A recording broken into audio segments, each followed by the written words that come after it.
కార్తీక పురాణము 28వ అధ్యాయము. దుర్వాసునికి అంబరీషుడు ఆతిథ్యమిచ్చుట. తనను కాపాడమని ప్రార్థిస్తున్న దుర్వాస మహర్షికి అంబరీషుడు నమస్కరించి, మునీంద్ర, నన్ను మన్నించండి. నా అతిథిగా మళ్ళీ మీరు నా ఇంటికి రావడము నాకు ఆనందదాయకము. నా వలన మీకు కలిగిన కష్టానికి నన్ను క్షమించండి. సమస్త ప్రపంచాన్ని భయపెట్టగల మీకు భయం ఏమిటి? ఆ కారణంగా నన్ను కాపాడడానికి వచ్చిన దయాస్వరూపులు మీరు.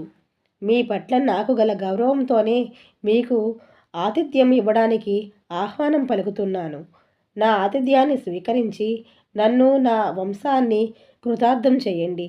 మొట్టమొదట కోపంతో నన్ను శపించినా మళ్ళీ నా ఇంటికి విచ్చేశారు. నేను ధన్యుడినయ్యాను. మీ కారణంగా శ్రీ మహావిష్ణువును చూసే అదృష్టాన్ని, ఆయన అభిమానాన్ని పొందే భాగ్యమును పొందగలిగాను. ఓ పుణ్యపురుష, నాకు పునర్జన్మలనేవి లేకుండా శ్రీహరి సన్నిధిని పొందే భాగ్యం కలిగే విధంగా అనుగ్రహించి ఆశీర్వదించండి అంటూ పరిపరి విధాల వినయాన్ని కనబరిచి తనతో భోజనానికి పిలిచారు. అప్పుడు దుర్వాసుడు అంబరీషుడు కౌగిలించుకొని, ఎవరు ప్రాణాలను కాపాడతారో, ఎవరు శత్రువులకైనా ఉపకారం చేస్తారో అటువంటి వాళ్ళు తండ్రితో సమానులు.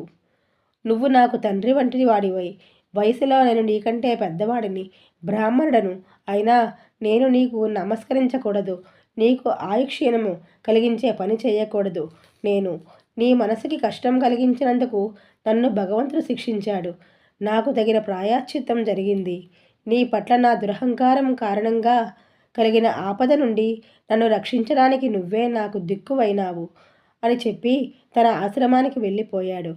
సర్వజ్ఞుడైన దుర్వాసుడు పరమదయాళుడు, కర్మిష్టి, ద్వాదశి పారణ మహత్యాన్ని, అంబరీషుని విష్ణుభక్తిని పరీక్షించి మరీ నిరూపించిన విఘ్నుడు.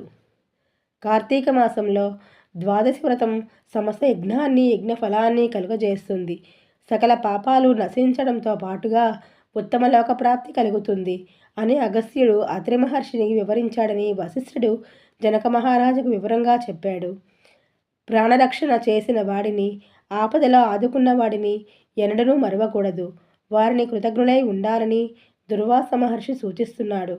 శత్రువుపై కూడా పగ, ద్వేషాలను పెంచుకోకుండా ఆదరించాలని అంబరీషుడు సూచిస్తాడు. జరుగుతున్న ప్రతి సంఘటనను దైవ నిర్ణయంగా భావించాలి. వాటిలోని మంచిని మాత్రమే స్వీకరించాలని అంబరీషుని కథ మనకు తెలియజేస్తున్నది. 28వ రోజు పారాయణము సమాప్తము.